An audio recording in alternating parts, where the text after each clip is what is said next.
दोस्तों, मैं रीना आपके अपने channel Reena kitchen and Indian blogs में स्वागत करती हूँ। तो सबसे पहले दोस्तों, राधे राधे, जय श्री कृष्णा। और आप मेरा वीडियो कहाँ से देख रहे हैं प्लीज़ कमेंट करके ज़रूर बताएं। तो हम शुरू करते हैं आज के भादवे की चौथ माता की कहानी। एक साहूकार के एक बेटा बहू थे। बेटा व साहूकार दोनों ही कुछ भी कमाते नहीं थे। बड़े बूढ़ों का धन था, उससे काम चलाते थे। जब भी बहू बाहर कचरा डालने जाती तो पड़ोसन उससे पूछती, बहू आज क्या खाना खाकर आई हैं? तब वह कहती, वही ठंडी बासी रोटी खाकर आई हूँ। एक दिन यह बात साहूकार के बेटे ने सुन ली। उसने अपनी माँ को सारी बात बताई और पूछा कि माँ, तू तो बहू को रोज गरम गरम खाना परोसती है, तब भी यह पड़ोसी से कहती है कि वह ठंडी बासी रोटी खाकर आई हुई है।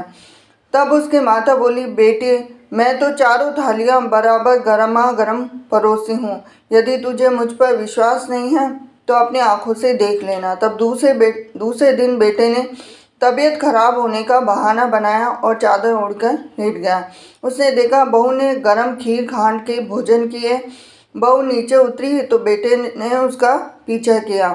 तो पड़ोसन के पूछने पर बहू ने पड़ोसन से वही बात दोहराई। तब उसका पति उठा और उससे कहने लगा कि अभी तो गर्मा गर्म खाना खाकर गई है और तूने पड़ोसन से झूठ क्यों कहा कि मैं ठंडी बासी रोटी खाकर आई हूँ। तब उसकी विद्वान पत्नी ने कहा कि यह न आपकी कमाई हुई रोटी है न आपके पिताजी की। यदि इस तरह बैठे बैठे धन को खर्च किया जाएगा तो कुएं के पानी की तरह एक दिन पूरा धन समाप्त हो जाएगा। तब उसका पति विदेश कमाने के लिए गया। पीछे से उसकी पत्नी 12 महीने का चौथ का व्रत करती थी। उसको परदेश में रहते हुए 12 वर्ष व्यतीत हो गए। चौथ माता व विंध्याक जी ने सोचा, अब इसके पति का घर बुलाना चाहिए, तो हमें इस कलयुग में कौन मानेगा, कौन पूजेगा। तो चौथ माता लड़के के सपने में जाकर बोली कि तू घर जा, तेरी पत्नी तुझे बहुत याद करती है। तब वो बोला कि मैं कैसे चला जाऊं, मेरे यहाँ बहुत बड़ा कारोबार फैला हुआ है। तब चौथ माता बोली कि सुबह एक दीपक जलाकर चौथ माता का नाम लेकर बैठ जाना। देने वाले रुपए दे जाएंगे और लेने वाले ले जाएंगे। उसने सुबह उठकर वैसा ही किया और उसका सारा कारोबार एक ही दिन में ही सिमट गया। जब वह घर जाने के लिए रवाना हुआ तो रास्ते में उसे एक सांप आग के पास जाता हुआ मिला। तो लड़के ने सोचा कि सांप जल जाएगा, तो उसने सांप को भगाने के लिए सिसकारी भरी। लेकिन तभी नागराज बोले कि हे पापी दुष्टी, मैं तो सांप योनि से मुक्त हो रहा था, लेकिन तूने मुझे सिसकार दिया, इसीलिए मैं अब तुझको डसूंगा। तब वह लड़का बोला कि हे नागराज, तो मुझे अवश्य खा लेना। मैं आपको वचन देता हूँ कि मैं 12 वर्ष बाद अपने घर मिलने जा रहा हूँ। कल रात आप अवश्य आ जाना। जब पति घर आया तो वह बहुत उदास था। पत्नी के कारण पूछने पर उसने बताया, पत्नी बड़ी चतुर थी। उसने एक सीढ़ी पर दूध का कटोरा रख दिया, दूसरी पर बालू मिट्टी बिछा दी, तीसरी पर फूल माला बिखेर दिए और चौथी पर इत्र छिड़क दिया, पांचवी पर मिठाई रख दी। इस तरह उसने सातों सीढ़ियों पर कुछ न कुछ रख दिया। तो दरवाज़ा खुला छोड़कर पलंग पर अपनी पत्नी की चोटी लटकाकर सो गया। अब सांप आया तो सबसे पहले उसने दूध पिया तो बोला, साहूकार के बेटे, तूने सुख तो बहुत दिए हैं पर वचन का बंधा हुआ है, इसलिए तुझे डसूंगा अवश्य। सातों सीढ़ियों पर उसने ऐसा ही कहा। जैसे ही वो उसको हंसने लगा तो चौथ माता विंध्याचल जी ढाल व तलवार बन गए और सांप के 4 टुकड़े कर दिए। पूंछ का एक टुकड़ा लकड़ी की जूती में जाकर गिरा।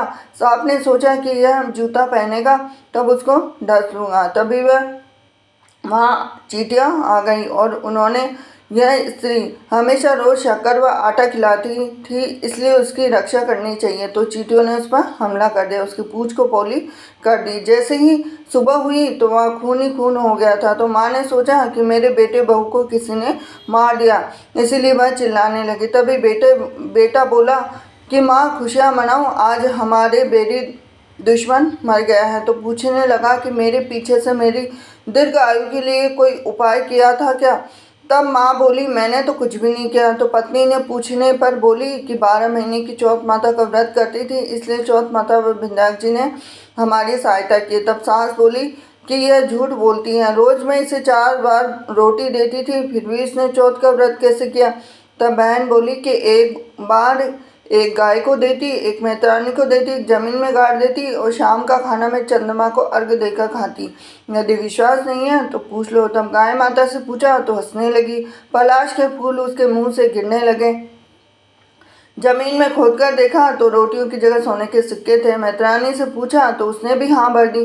चौथ माता उसके पति की रक्षा हुई, वैसे हम सबकी करना और सबकी मनोकामना पूर्ण करना। इसके बाद विनायक जी की कहानी कहते हैं। चौथ माता की कहानी की सुनने के बाद में गणेश जी की कहानी अवश्य सुननी चाहिए। तो एक गांव में एक बुढ़िया रहा करती थी जो बहुत ही गरीब थी, साथ ही दृष्टिहीन भी थी और उसके एक ही बेटा था जिसकी शादी हो गई थी। बुढ़िया भगवान गणेश की बड़ी भक्ति। एक दिन गणेश जी प्रकट होकर बुढ़िया से बोले कि बुढ़िया माई, मैं तेरे से प्रसन्न हूँ, जो मांगना है मांग ले। इस पर बुढ़िया बोली, मुझे मांगना नहीं आता, कैसे क्या मांगूं, मुझे कुछ समझ नहीं आ रहा। तब गणेश जी ने कहा कि अपने बहू बेटे से पूछ लेना क्या मांगना है। तब बुढ़िया अपने बेटे के पास गई तो उसने सब बता दिया। पुत्र ने कहा कि माँ तू धन मांग ले। फिर तुम बहू से पूछा तो उसने कहा कि तू नाती मांग ले। और बुढ़िया ने सोचा कि ये तो सब अपने अपने मतलब की बात कर रहे हैं। फिर बुढ़िया ने पड़ोसन से पूछा तो उसने कहा कि तेरी जिंदगी तो थोड़े ही दिन की बची है, धन और नाती मांग कर क्या करेगी, तो अपने लिए आंखों की रोशनी मांग ले जिससे तेरी जिंदगी के बचे हुए दिन अच्छे से निकल जाए। तब बुढ़िया जाकर गणेश जी से बोली, अगर आप प्रसन्न हैं तो मुझे 9 करोड़ी की माया दे, निरोगी काया दे, अमर सुहाग दे, आंखों की रोशनी दे, नाती दे, पोता दे, सब परिवार को सुख दे, अंत में मौज प्रदान करे। तब गणेश जी कहने लगे, बुढ़िया माँ, तुमने तो मुझसे ठग लिया है, लेकिन मैं तेरी सारी मनोकामनाएं पूर्ण करूँगा।